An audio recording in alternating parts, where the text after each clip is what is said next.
When should you keep a secret from your partner or husband or wife? Maybe never. Maybe sometimes under certain circumstances. Do secrets imprison us and create unnecessary shame? Today we'll explore the subject in the area of secrets. Welcome to Insights. I'm Dick Goldberg, and our guest today, Dr. Tamara Affifi, is an expert in this area. She's a professor at the Department of Communication Studies at the University of Iowa. Her research focuses primarily on communication patterns that foster risk and resiliency in families and other relationships, with an emphasis on privacy, secrets, disclosure, and avoidance. She's received numerous awards for her research and writing on family communications. Thanks for joining us, Tammy.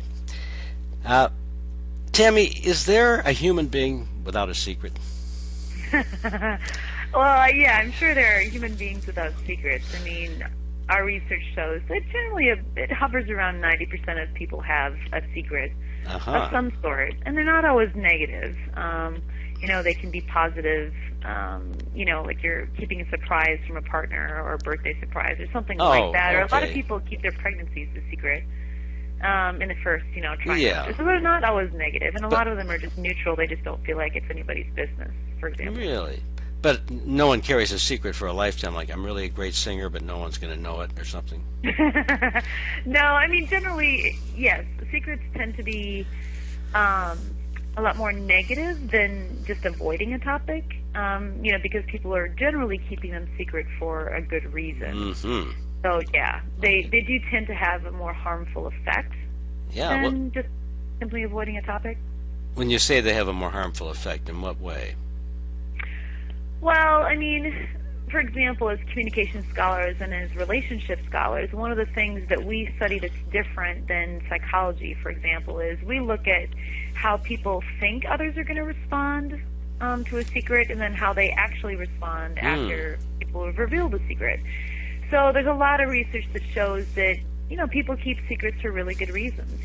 Sometimes people just react really negatively to past secrets, and people then sequester what they're feeling because they're worried about how the other person is going to react, especially in families, where a lot of the relationships aren't voluntary, and so they're your family, and so you might keep things in because you don't want to rock the boat. You don't want to create more conflict, and you're worried about how they might react. But you said sometimes people are surprised. The reactions aren't what they expect all the time. Yeah, actually, one of the most interesting findings, John Coughlin and my husband, actually, Walid Affifi, did a study, and they found that when people revealed a secret, the reaction was actually a lot better than they anticipated. There was a certain portion of the population that, yes, they thought the person was going to react negatively, and they did, but for the vast majority of people, the reaction was a lot more positive than they thought. And the reason is, when people keep secrets, they tend to blow them out of proportion. So they begin to stew and mull over it, and the more that you mull about a secret or ruminate, the more negative it becomes in your head. And a bigger deal, I suppose. Exactly. It becomes a bigger deal than it really is, perhaps. And people are generally a lot more understanding, I think, than we give them credit for. Well, let's talk about that secret that most people are curious about when you get to this area, which is you've had an affair. Yeah. And it's over. Yeah. I'm sure you've been asked this 1,000 times. Yeah. The affair is over, and you're back in your marriage 100%, but you made a mistake. Do you tell your spouse, partner, about your affair? Yeah, that's the golden question, isn't it? Yeah. Yeah, I don't know that there's one right answer to that, because it's probably going to be negative either way, right? So, I mean, it's obviously best not to have the affair to begin with, but, I always think of it as, does my partner have the right to know this information? Do they have that right? And I think they do. Because if you're in a trusting, marriage, my perception would be that they need to know that information. Do children need to know? I don't think so, necessarily. I think there's a difference between, the privacy rights in a marriage versus with children. I mean, that also depends, but that's a tough question because, so for example, let's say that the affair happened 30 years ago, Mm-hmm. And you never told the person. Is it relevant anymore? It could create a lot of havoc in a marriage that would have been healthy otherwise. Well, what do you say to the person who says, look, the teller, the person who had the affair and it's over, is telling her spouse or his to get rid of their own guilt? This doesn't help the person who hears it. It doesn't help the marriage. Why don't you just sit on it and not tell? Yeah, there's definitely that perspective that, what is the real benefit here? Is it because I really need to ease my guilt? Right. Or is it because you need to know the information? I do think if there's that type of secret sitting there, it has been affecting a person's mental health and probably the health of the relationship. So if it's hurting you, you're not really able to be the person who you want to be because Right. you've been dishonest. But let's say And you have the ability to compartmentalize. And What's that? Say you have the ability to compartmentalize your emotions. Some people do have that. And they're not always terribly screwed up. And you think, why tell her? It'll just create havoc and hurt her. I can keep this secret. Would it be okay to keep it? Yeah, I mean, I guess, each his or her own, right? That is, yes, that is a possibility, and you're right, it may do more damage to the relationship to actually tell the person. I guess to me, that is the big question, is it, how much is it hurting the relationship versus harming your right. mental health? So if you're feeling guilty all the time and you feel there's a lack of intimacy because of your secret, then you got to spill the beans, right? I definitely, yes, I would, because if it's affecting your sexual relationship, if you're not as emotionally close because you feel like you've kept some really important thing from this person, I think it is definitely in the best interest of the relationship to talk about it and to try and manage it as a couple. But wouldn't you be afraid that your spouse would leave you when they hear this news? Say, it's over, I love you, I'll never, but... Yeah, what's interesting about the research on infidelity is infidelity in dating relationships is very different than infidelity in marriage. How's that? A lot of people think, if I discover my partner's cheating on me, it's over, like I'm done with it. But the research actually shows that in dating relationships, that's much more likely to be the case. In marriage, people are a lot more willing to go see a counselor, to work it out. I mean, especially if there are children involved. People aren't as easy to pull the trigger to say it's over. Yeah. And I also think that infidelity is really horrible. It should never occur. However, usually when it comes to a divorce, there are multiple reasons why people get a divorce, or multiple reasons why a relationship is dissatisfied. The other person maybe is a workaholic. Like, you really don't know. Yeah. The faceted nature of a marriage. Right. Yeah. Well, are there examples you can give us of a secret that should be kept secret? Beyond affairs. Should be kept secret. Yeah, I mean, I think, for example, something just the person might not consider it appropriate. If I'm dating someone, and we're in a relatively new relationship and something happened to be in my childhood, or God forbid I was raped or mugged, or I don't necessarily know you well enough to be able to tell you that.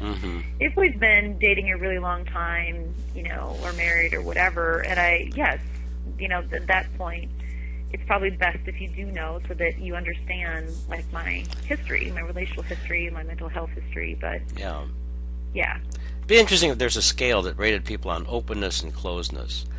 People who just blurt out everything and people who play it real tight to the vest.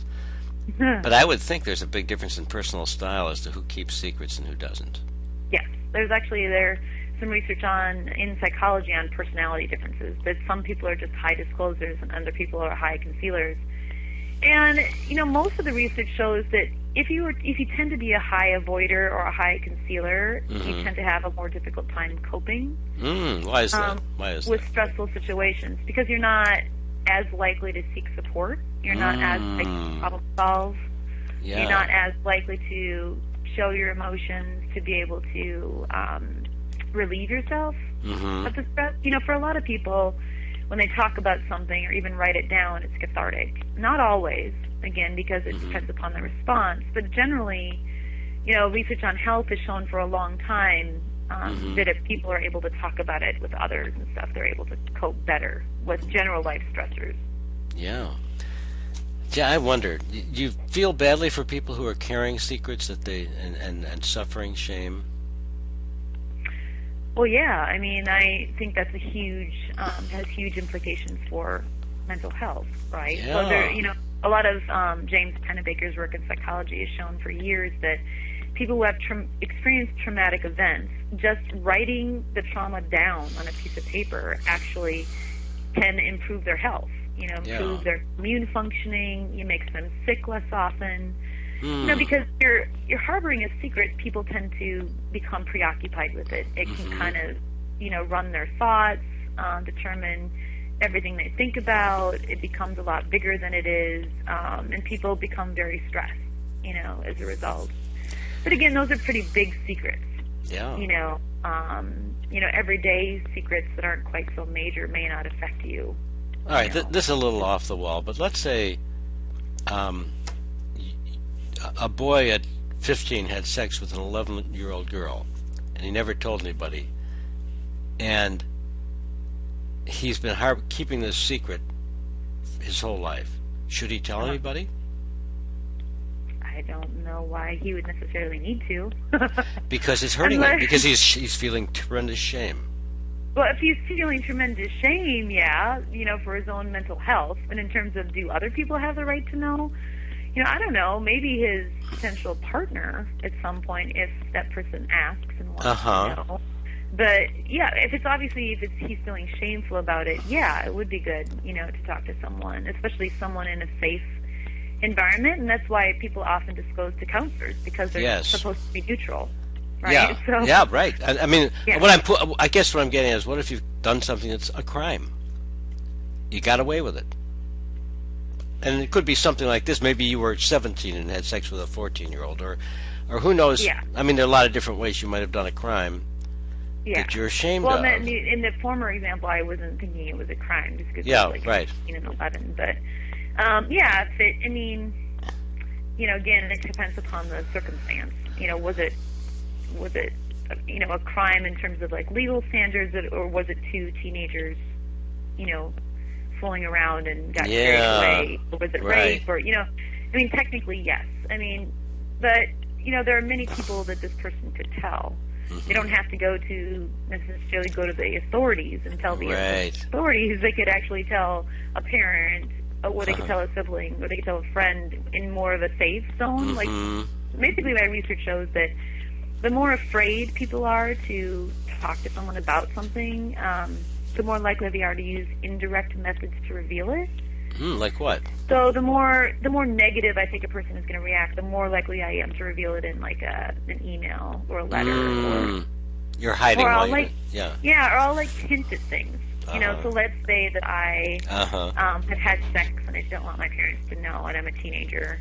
I might leave out evidence that I've had sex, but I don't have to reveal it directly.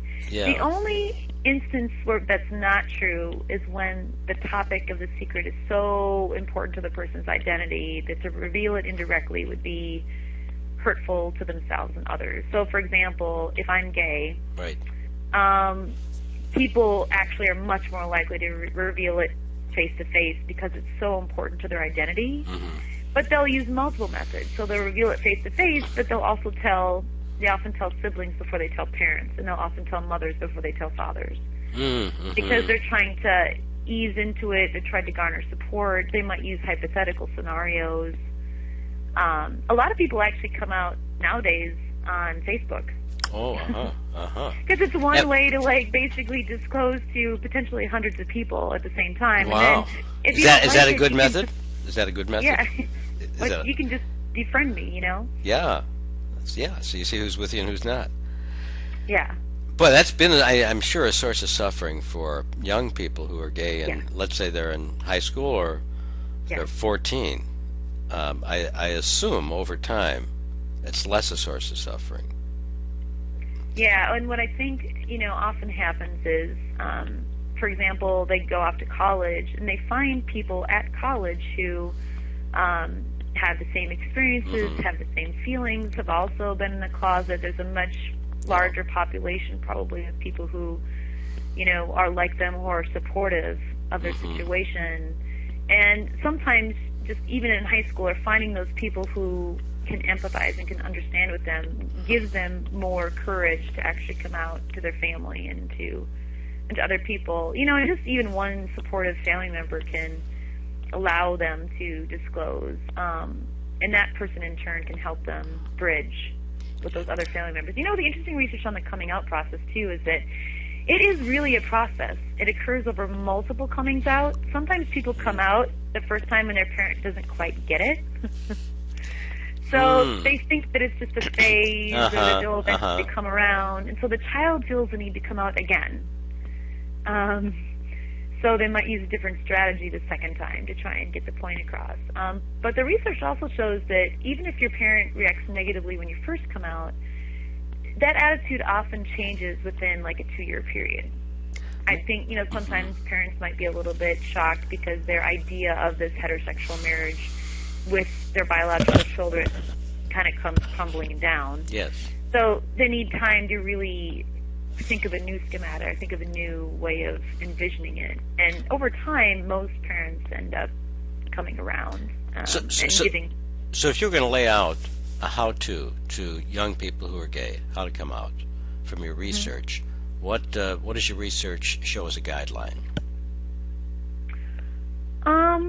I don't know that there is one right answer. I think it depends upon the person's specific, circumstance and how supportive their family is, for example, and their friends are. I see. There is a lot of research to show that it can be harmful to you if you actually disclose to people who aren't supportive. So, I think it's finding someone who's supportive first and kind of, disclosing to them, and it can build up your efficacy or make you feel like you have the ability to then tell other people. And I think it's disclosing in your own way, disclosing in a way that makes you feel good about yourself, that makes you feel valued and appreciated. So for some people, that's disclosing at one time on Facebook, and that's how they feel the most empowerment.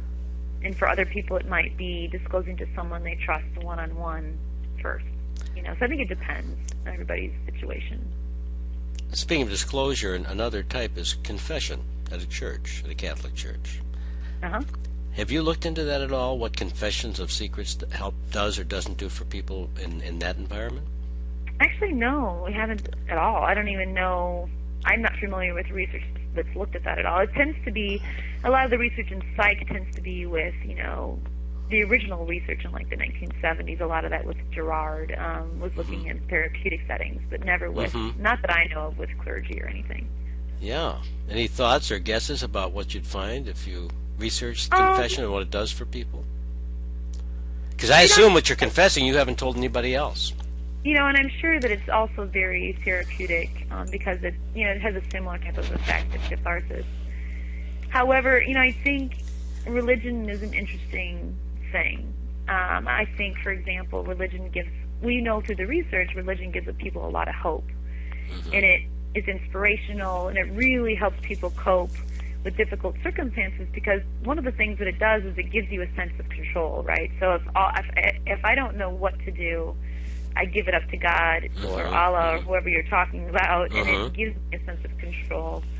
But religion can also be a little bit restricting, too. It's a double-edged sword, right? So if you're gay, you may and Catholic, not be able to disclose that to a clergy person because it may not be supported by the church, or, there are a lot of actions people might engage in, or, beliefs or ways of life that are, aren't condoned by, or they're condoned by the church. So far, one of the things I'm hearing under what you're saying is secrets aren't good for you, and the more you can safely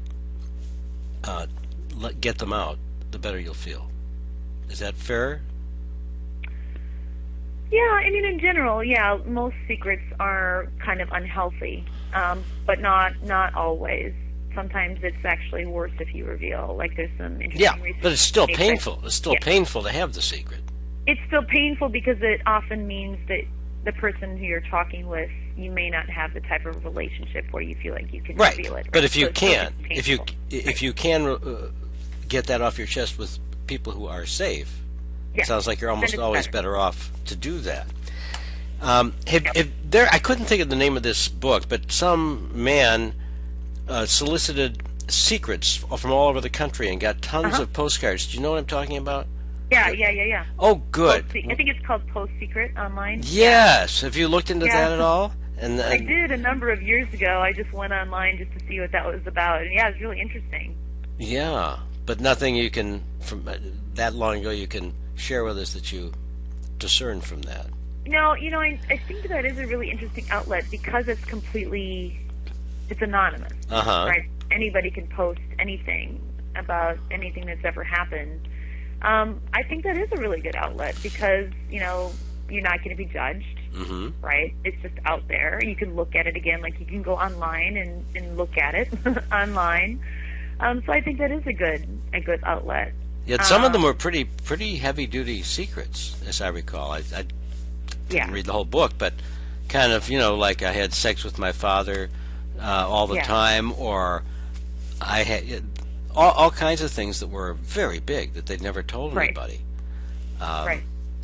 So So that alone could be very cathartic. And like I said, Jamie Pennebaker's work would support that. That just writing something down can actually release a lot of pent up stress and guilt and emotions, that are negative, and that alone can make you, feel Really? some instant relief. But I do think that if it's a really heavy secret like that, it'll take probably more than one. yeah. Simply writing something down, I think it'll take, a lot more discussions, a lot more therapy than, Yes, but just writing down. In other words, as you were talking about, let's say you're 14 years old and you're gay and you haven't told anybody because no one's safe. Writing down Right. how you're feeling about being gay and closeted Yes. is somewhat therapeutic. Yes, definitely. Okay. Yeah. From your work, what are the most telling, important things you've derived from it in the world of secrets and family communication around this? Well, I think one of the most important things that we know about families in general, is that I think family is the foundation of security. It's the foundation from which people grow and learn to mature and learn to trust others.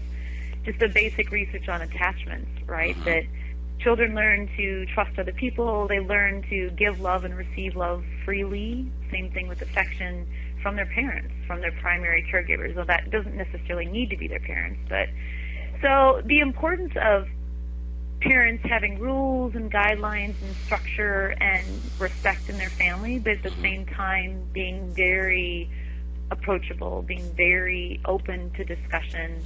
Like one of the things that we know is that's harmful to children is what we call extreme levels of conformity orientation. So families that have too high of expectations for appropriate behavior and standards, and wanting my children to be exactly like me, to conform to my opinions.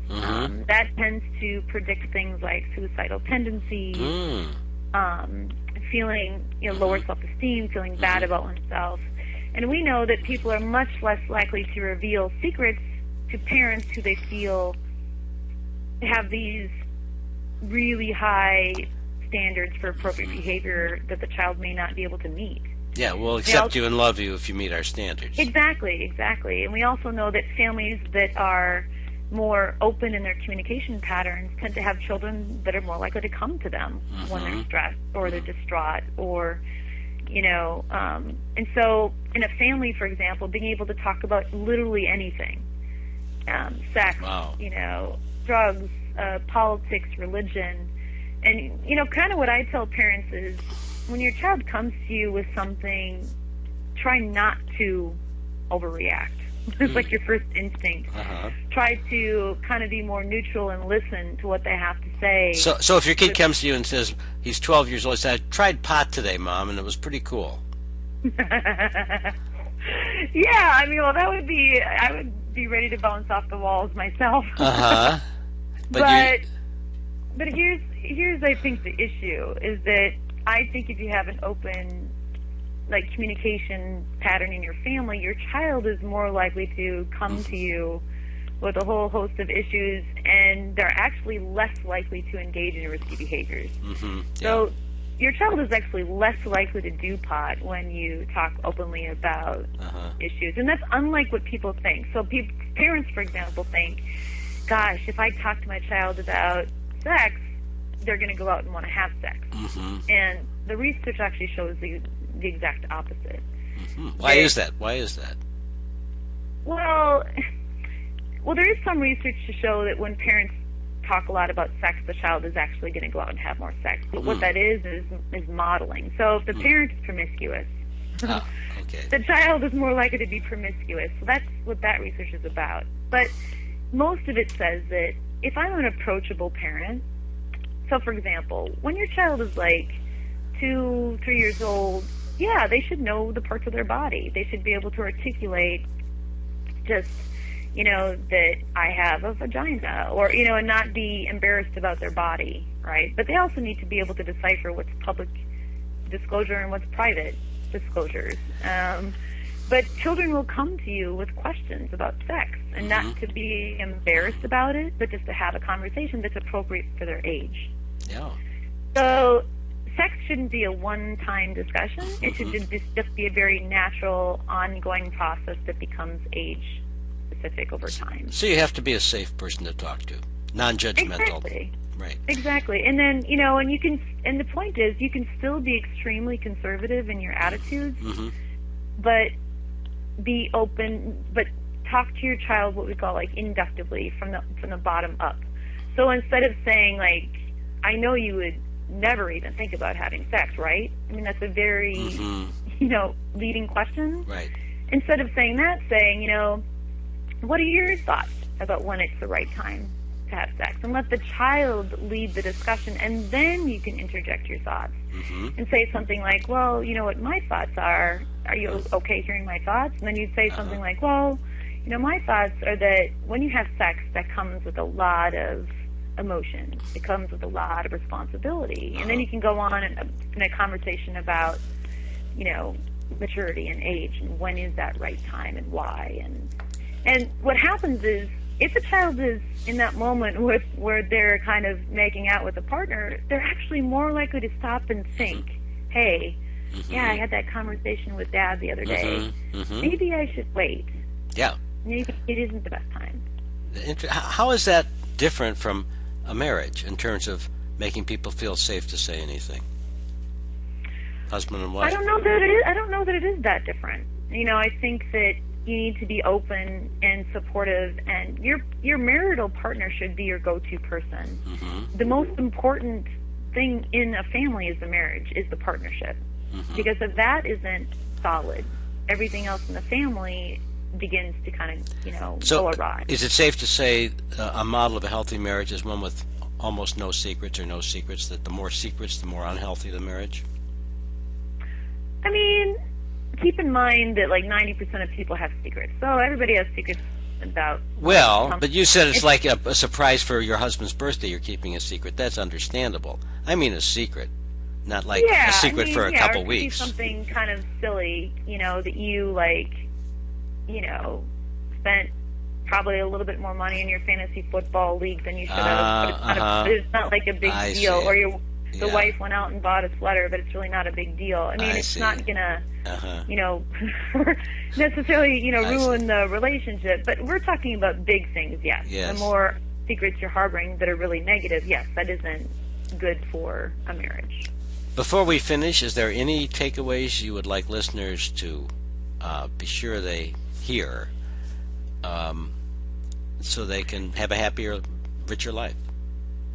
I mean, I think that in a marriage, whether it's marriage or with your children, creating an honest like trusting environment with your spouse and with your children, so that when times are stressed, or when you're having a difficult time, they are your go-to people, right? They're the people who you feel that, you can say anything to, and they're not going to turn their back on you, or they're going to support you. They may not agree with what you're doing, but that when times get tough, you can turn to them, because those are the people that lifelong are going to be your primary attachments, or the people you want to go to when you're stressed. Well, Dr. Tamara Affifi, I thank you very much, and I hope you'll join us on next edition of Insights. And remember, you can find all our podcasts at dickgoldbergradio.com or search for Dick Goldberg at iTunes or YouTube.